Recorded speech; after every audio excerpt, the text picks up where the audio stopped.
Welcome to session 6 of the 50 Days of Faith small group study. So far, we've seen that faith is risky, faith is patient, faith is generous, faith is relational, and faith is covenantal. Well, this week we turn our attention to the next feature of faith. Faith is intercessory. In our faith-based relationship with Christ, we can overemphasize our own importance and focus entirely on how the Lord is blessing us. And we can even make this the drive for faith.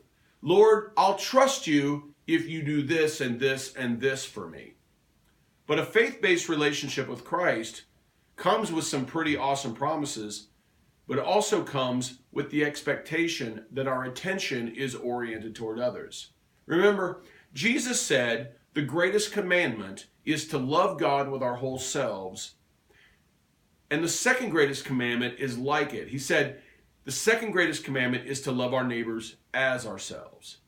And embedded in the greatest commandments, which we obey through faith, is concern for the benefits of others.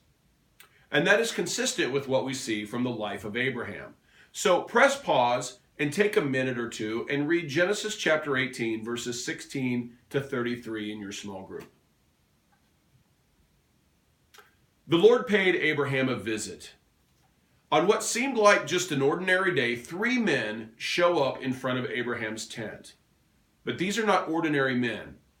We soon discover that the Lord himself appeared to Abraham in human form, accompanied by 2 angels who were also in human form. Abraham saw his guests, recognized them immediately, and then rolled out the red carpet for them, offering a relaxing place to sit and the finest meal his clan could prepare.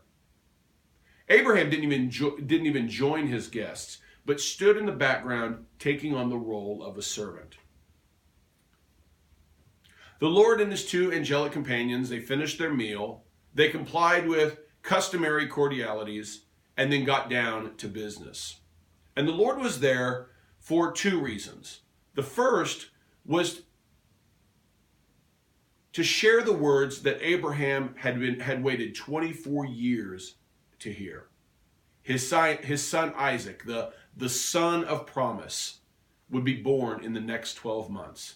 And so after traveling from Haran to Canaan, after the fiasco in Egypt, after dealing with Lot, after enduring the drama surrounding Sarah, Hagar, and Ishmael, after 13 years of silence, and after daily trusting the Lord for 24 years, Abraham would finally have the son through whom the Lord's promises would be fulfilled. There probably weren't many things that could distract Abraham from the joy he must have felt in that moment. But then came the second reason for the Lord's visit. After dinner, the Lord sent his angelic companions across the Jordan River to Sodom as agents of destruction.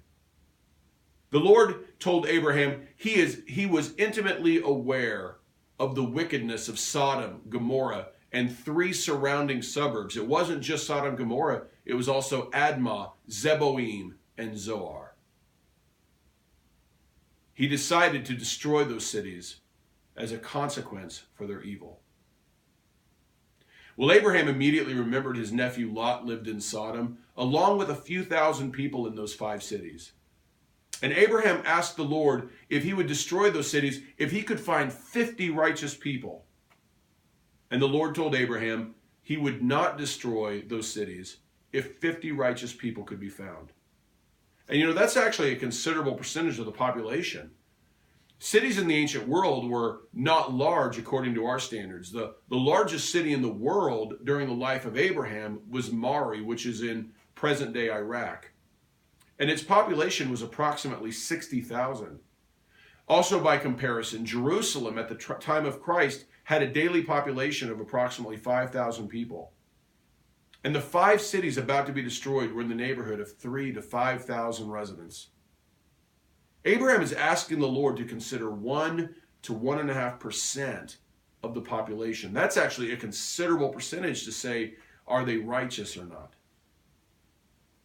But Abraham's passions do not end there. He asked, What about 45? And the Lord said he would not destroy the cities if 45 righteous people could be found. Abraham humbly asked again, what about 40? And then 30, and then 20. And each time the Lord said he would spare the cities if that number of righteous people could be found. And finally he says in verse 32, may the Lord not be angry, but let me speak just once more. What if only 10 can be found there? And the Lord said to Abraham, he would not destroy those cities if 10 righteous people could be found. The Lord then left, and Abraham went home, hoping that Sodom, Gomorrah, and the 3 suburbs would be spared.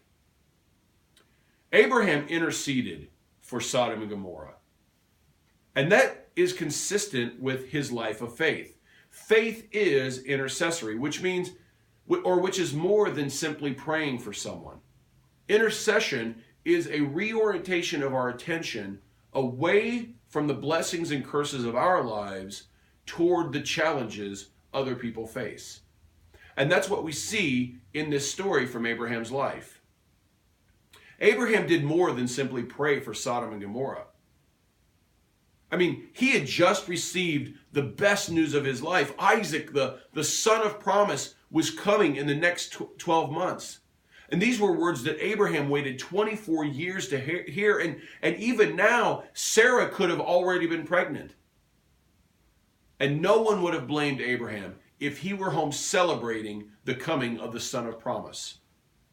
I mean, Abraham could have easily been rejoicing, but instead, Abraham was asking the Lord to spare 5,000 people if 10 righteous people could be found. And these were 5,000 people that Abraham didn't even like. The last time Abraham had dealings with the king of Sodom in Genesis 14, he basically told the king, I don't want to have anything to do with you, and I don't want you to have anything to do with me. And now, rather than celebrating the coming child through whom all of God's promises would be fulfilled, he was praying this king that Abraham wanted nothing to do with, would be spared simply because his attention was oriented toward God and others. That's intercession. Faith is intercessory. Faith reorients our focus away from our stuff toward God and others. I mean, in faith, we still trust the Lord will work his will in us and fulfill the promises of our covenantal relationship with him. But we trust him while we are serving God and our neighbors. An intercessory faith is more than prayer. Prayer is often the first thing people think of when they hear the word intercede or intercessory. And prayer is an important first step when interceding to the Lord on someone's behalf. I mean, we should pray that people come to saving faith in Christ Jesus. We should pray the sick are healed, or the broken restored, or the needs of the poor are met, or the victim receives justice. We should pray that the Lord works in the lives of all people according to his will. But intercession is more than prayer. Intercessory faith says we can be agents of God working in the lives of others. We can share the gospel with those in need of salvation. We can heal to the best of our ability. We can restore the broken through acts of mercy. We can provide for the poor, work for a more just world. We can do any act of service through which the Lord can bless others. Faith is intercessory. And this is a significant point of growth for many of us, if not most of us. For many, we can fall into the trap of thinking me all the time. And even on our relationship with Christ, we can think me, because we still look to the limits of our resources, to the limits of our lives, and worry about how things affect us. We still live by sight rather than by faith. But intercessory faith says that we trust the Lord completely with our lives, which enables us to turn our attention toward God and serving others.